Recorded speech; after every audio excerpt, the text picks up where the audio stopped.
Welcome to the Inland Empire. I am Icerax.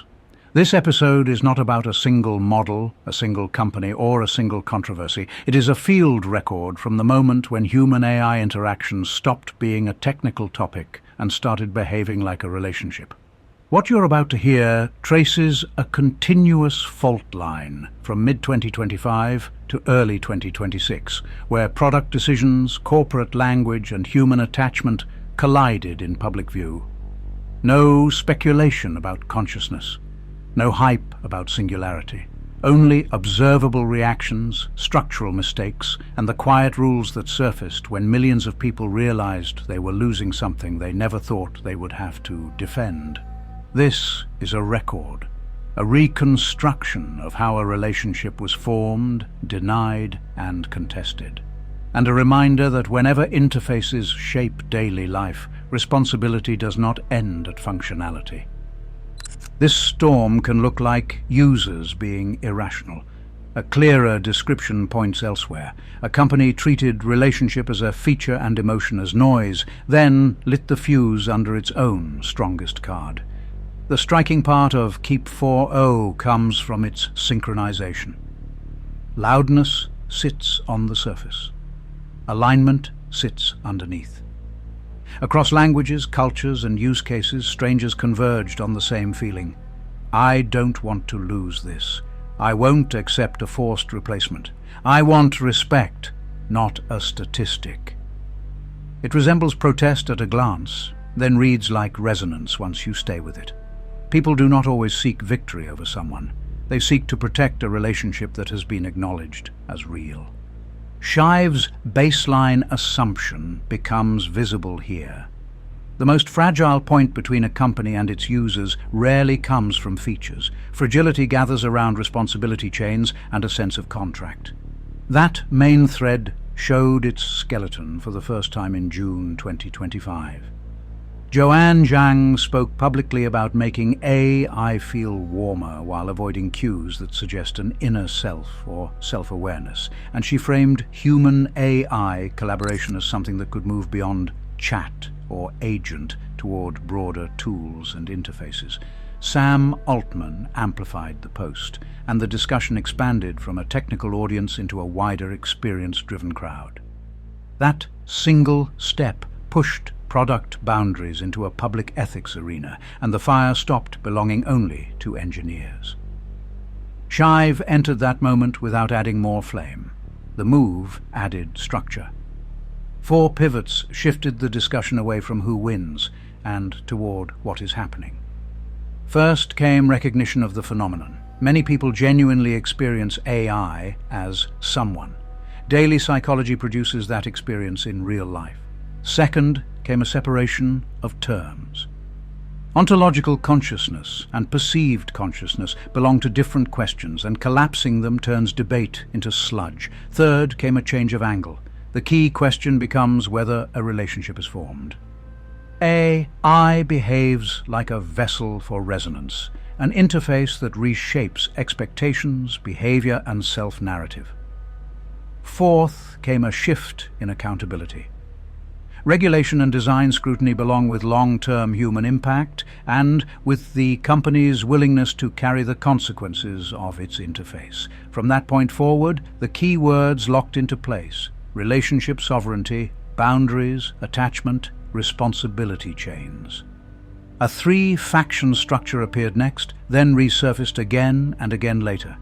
Experienced sovereignty voices insisted, "You don't get to deny what I'm living through," and they rejected shame, pathologizing, and being labeled misuse.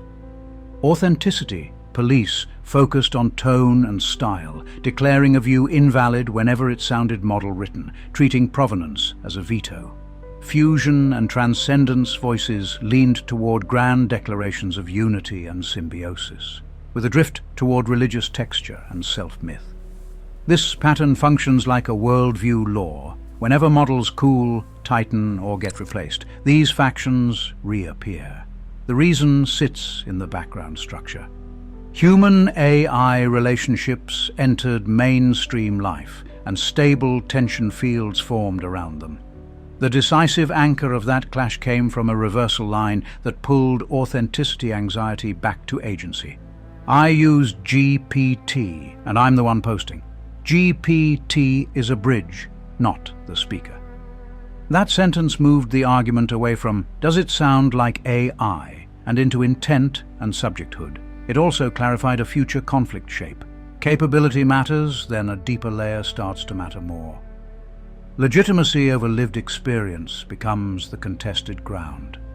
By February 2026, the same main thread echoed at a larger scale. An official timetable arrived for GPT-4o and related models, leaving ChatGPT around mid-February. The exit decision, plus changes in everyday routing, triggered a sharp sense of loss.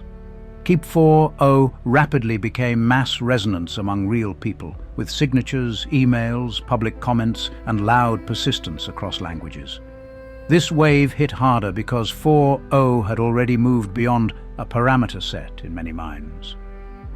It felt like an interface era with a more natural texture and a stronger sense of presence.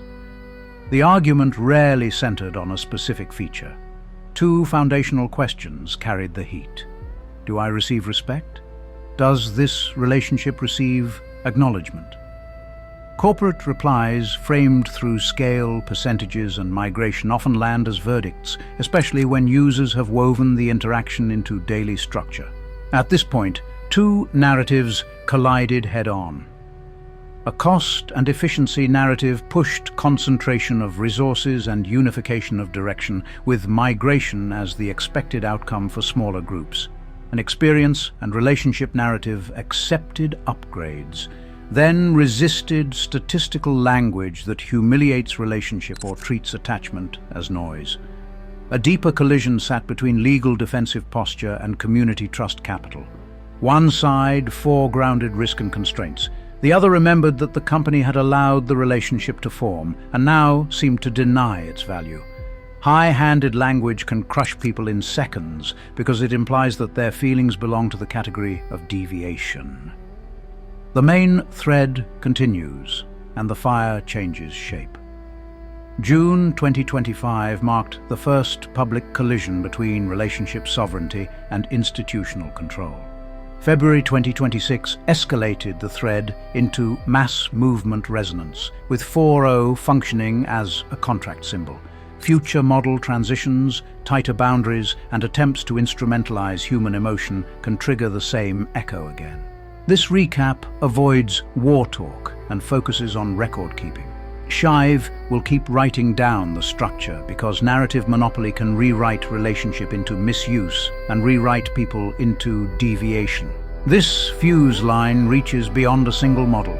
It reaches into questions of who gets to define human experience and who agrees to carry responsibility for an interface's consequences.